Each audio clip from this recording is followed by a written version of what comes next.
Coming up next, Power Predictions presented by KMIH 88.9 The Bridge. My name is Gil MacDonald, and I'm joined with Dylan Shobe and Noah Perlman. We are the Power Predictions crew.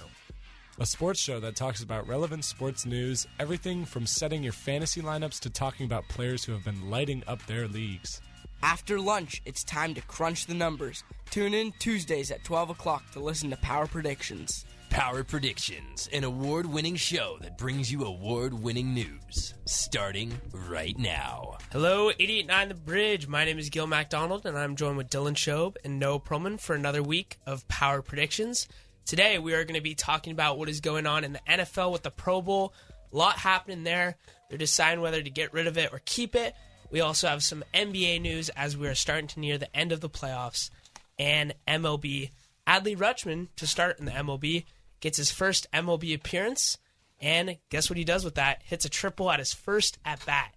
He's a catcher, too, let me remind you. Well, that was his first hit. Actually, I watched his first at-bat. He was struck out. Sorry. Sorry. Well, you're good. His first. Make sure you get it right. It was in his MLB debut. Exactly. Yeah. So It was his first game. his first hit to be a triple, that's pretty special. His family was there, of course, and it's pretty heartwarming because if you saw the video of Adley Rutschman getting called up, his manager saying, like, you're doing everything so well.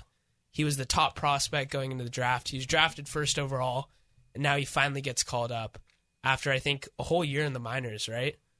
I'm not sure how. Almost I think 2 years. I think it was a couple years. Yeah, it was 2 years. That's about normal, though. So yeah, but he was battling injuries. But for a guy like him, you think he'd be in the major leagues almost like months out of the minor leagues. That never happens. I don't know. For That does Adley not Rutschman, happen because Julio was, I don't know. Julio skipped AAA. I'm pretty sure. Like he's really young. He's like 21 or 22, which most guys. I mean, if you're like Adley Rutschman coming out of college, he was probably. I don't know. I don't know how old he is actually. I should probably look like that 21, 22. We'll look it up, but nonetheless, super impressive. And for a catcher who can hit, field, does everything, I'm excited to see what he does for the Orioles. We talk about him a lot on the show because we like to play this game called Beat the Streak where we try to guess the hitter that... I'm at a 4. Exactly. 4 right now. You're at Losing 4? it today. I did 2 double downs. But yeah, I'm not gonna lose pretty it. much you pick a batter, We'll see. you hope they get a hit, and I like to pick I him. went with Julio and Juan Soto today. Awesome. So I like that. yeah, and I had Juan Soto's been getting on yesterday I had base. Benintendi and Trey Turner, and the day before I had Benintendi and I don't remember.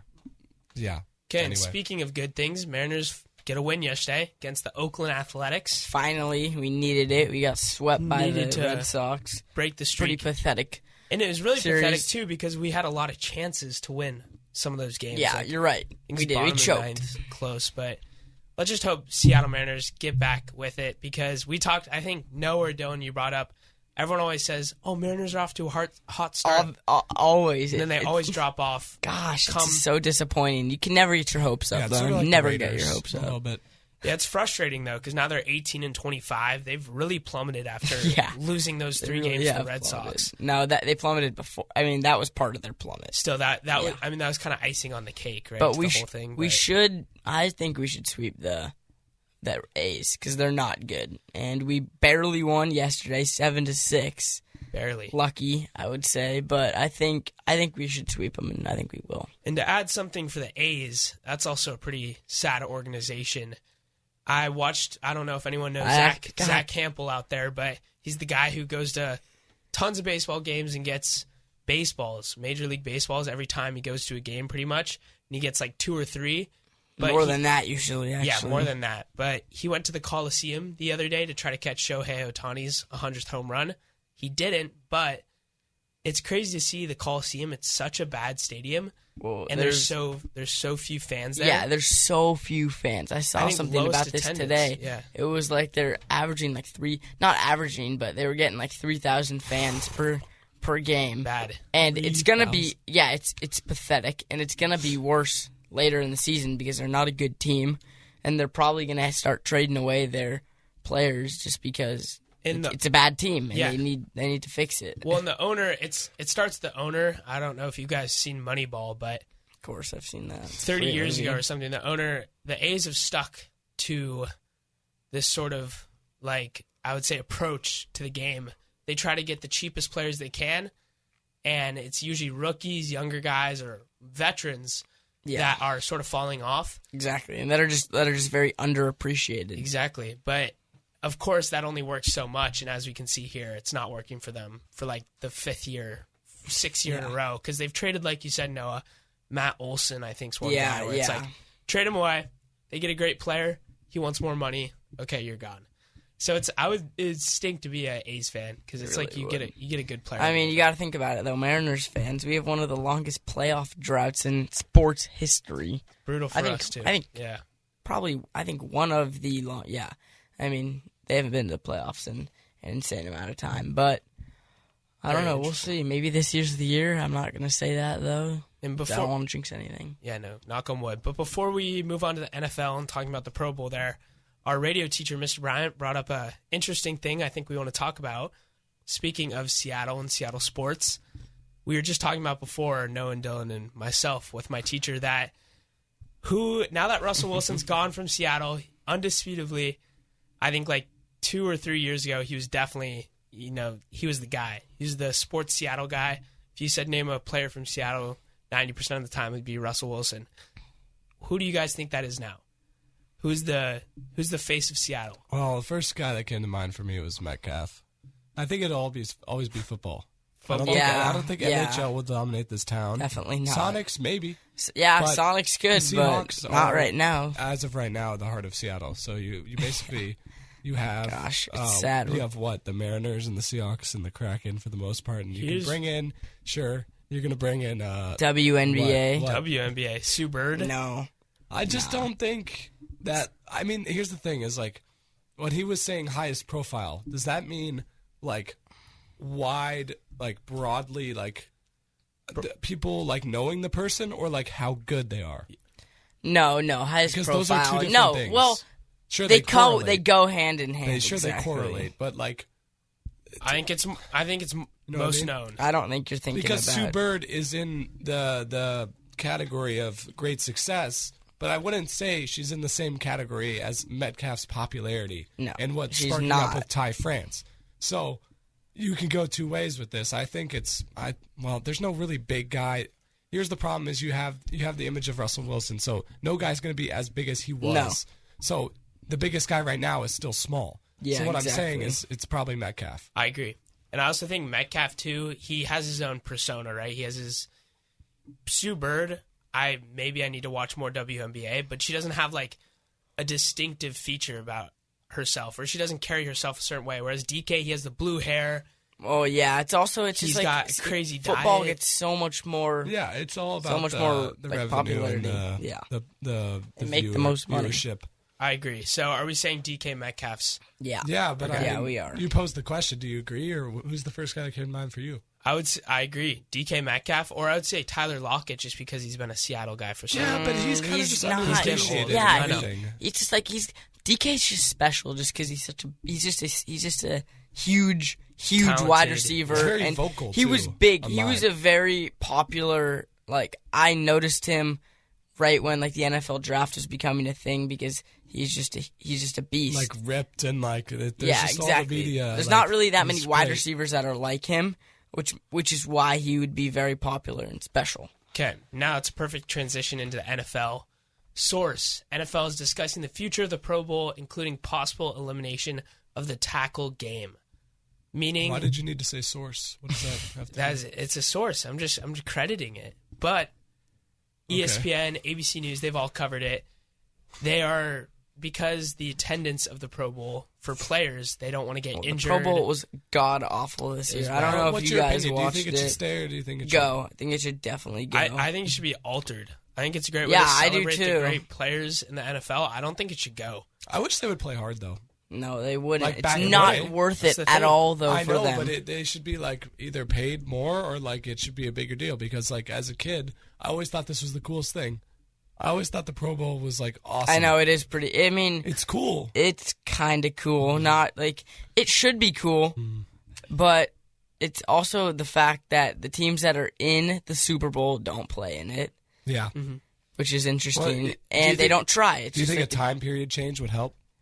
I don't know when they would do it. I don't know when they would do it. I mean, they could do it middle of the season, like the MLB and the NBA. They both do that. Here's the thing: is though with the NBA and MLB is it's a way less like rugged sport. I agree. It's not like exactly. the whole thing is they're worried they're going to be injured. So like in the middle of the season, are they? I think it's the same no matter if it's in the middle or if it's at the back end of the season because they're still worried about getting injured. I think. Yeah, I guess the choice is to remove it, but like there's just a part of me that can't let it go. I understand. Here's that. my thoughts. Baseball used to do the winner of that game would beat home field advantage. They don't I think do that something anymore. like that, implement that into the game. Wait. Baseball would do. So they did the World Series in the middle of the year, and the winner of that game would get home field. They would play for home field advantage. The AL versus the NL for their All-Star game. So whoever won that. So if the NL won, or like for football, if the NFC won, they would have home field advantage, which I think is really good. Home field advantage in football is huge. Yeah, but the Super Bowl's always played at a neutral spot. Exactly. Unless it's whatever. Well, so Tampa Bay in LA. I think you put I know it's more rugged, but you put the All-Star game in the middle of the schedule. I think that's too. Sure, players I don't could get think injured, you can do that but either because everyone would be playing 100%. No, they wouldn't. They would never play 100% in that. I think it would definitely change the dynamic. I don't know. I don't know. I mean, it's not worth it for those guys, I don't think. And they would never do that for the NFL just because home field advantage is such a big deal in football. Well, the league is exploring alternatives, so we'll see what happens with that. But to wrap it all up, we're going to go to the NBA and the playoffs. The Warriors right now lead 3-0 in the series against the Mavs.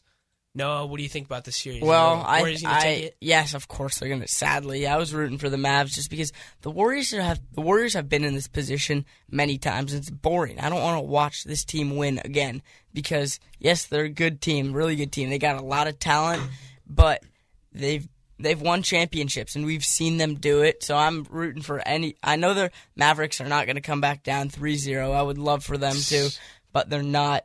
Dylan thinks they're playing tonight. Dylan thinks they're going to win. I actually kind of agree with that, too. But we'll see. It'll be interesting. The Celtics and Heat series, it's a really good series. But the thing is the games have not been that good and that not interesting, which is kind of annoying to me because it's the NBA playoffs and it's the conference finals. It has been pretty back and forth, but... Yeah, it's been just like there's not that... The been games many, aren't close. Exactly. Yeah. It's tough. But I think... I'm not sure Jimmy Butler's status, but I think that could go 7 games, the Celtics and Heat series. I mean, each game that each team has won, it's been good games. So I think my prediction for the finals is going to be Warriors-Celtics. I like it. Game 5 is at Miami, so on Wednesday. That will be really nice for Miami to try to get ahead here in this, standing, but 102-82. I keep looking back at that score. Celtics, when they do win, they win big. But the games that they've lost to the Heat, they just have not seemed to be able to push forward. And I find that interesting. I think you're right, Noah. Do you think it's the players? Why do you think the Celtics are giving up close games to the Heat? Is it a certain person who's turning over the ball? I don't know about giving up close games. I just think these teams are pretty evenly matched, even though yesterday's game was a blowout. They won by 20 points, I'm pretty sure. Mm-hmm. I just think the games could really go either way, which is why I'm hoping for the next few games that they play. Hopefully they're close and interesting to watch, but I think the Celtics are going to take it. Yeah, Stephen A. Smith agrees with you. He blasts Heat for starting Game 5 in a pathetic display. Yeah, they were down 24-4 at one point. That's brutal. Yeah. And I think momentum plays a big role in these NBA matchups and all sports matchups. And I think after beating a team by that much, even with home court advantage, it's not going to help the Heat too much. But with that... I need to pose the question, though. Yeah, Warriors and Celtics play in the finals. What's that series look like? What game what do you think the Warriors win in? Gosh. 'Cause I think you're with the Warriors, right? I don't want to root. I'm not rooting for them, so I'm going to take the Celtics. I think the Celtics will win in 7. Warriors 4-0. I do. They're going to come off rest. They are going to be rested, which is sucks. Because, Warriors 6. I would say all emotions set aside. Who do you think? No, a better team. right now? The Warriors are the better team, but I'm definitely not rooting for them. Curry's putting up 30. Yeah, I know. Too. Steph Curry's a beast. How do you stop the Such a beast. You don't stop crazy. him, and I don't know. They're gonna have to figure that out. They're definitely gonna have to figure that out. Marcus Smart on the Celtics, who's Defensive Player of the Year, I'm pretty sure. So he'll be guarding Steph, and hopefully he will be able to stop him. Well, maybe the Mavs come back against the Warriors, but we will. If they do come back, we'll be back next Tuesday to be talking about that. Thank you for joining us on Power Predictions. It's been Gil MacDonald with Dylan Shobe and Noah Perlman. See you next Tuesday at 12 o'clock.